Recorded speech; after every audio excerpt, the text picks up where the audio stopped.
ರಾಜ್ಯ ಮಟ್ಟದಲ್ಲಿ ಭಾರಿ ಸುದ್ದಿಯಾಗಿದ್ದ ಪರಂಗಿಪೇಟೆಯ ವಿದ್ಯಾರ್ಥಿ ದಿಗಂತ್ ನಾಪತ್ತೆ ಪ್ರಕರಣ ಸುಖಾಂತ್ಯ ಕಂಡಿದೆ. ಆದರೆ ಮಂಗಳೂರಿನಿಂದ ಫೆಬ್ರವರಿ 13ರಿಂದ ನಾಪತ್ತೆಯಾಗಿರುವ ಮತ್ತೊಬ್ಬ ವಿದ್ಯಾರ್ಥಿ ಪ್ರಕರಣದ ಬಗ್ಗೆ ಇದುವರೆಗೆ ಯಾವುದೇ ಅಪ್ಡೇಟ್ ಸಿಕ್ಕಿಲ್ಲ.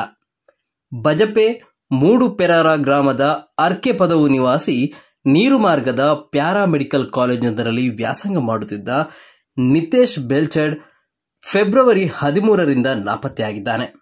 ಆತ ಎಲ್ಲಿಗೆ ಹೋಗಿದ್ದಾನೆ ಎನ್ನುವ ಸುಳಿವು ಇಲ್ಲಿಯವರೆಗೆ ಸಿಕ್ಕಿಲ್ಲ.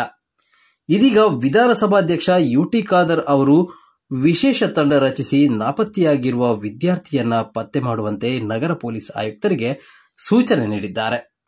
ನಿತೇಶ್ ಫೆಬ್ರವರಿ 13ರಂದು ಕಾಲೇಜಿನಿಂದ ಮನೆಗೆ ಬಂದು ಯಾರಿಗೂ ಹೇಳದೆ ಹೊರಗೆ ಹೋಗಿದ್ದು ವಾಪಸ್ಸು ಮನೆಗೆ ಬಂದಿಲ್ಲ.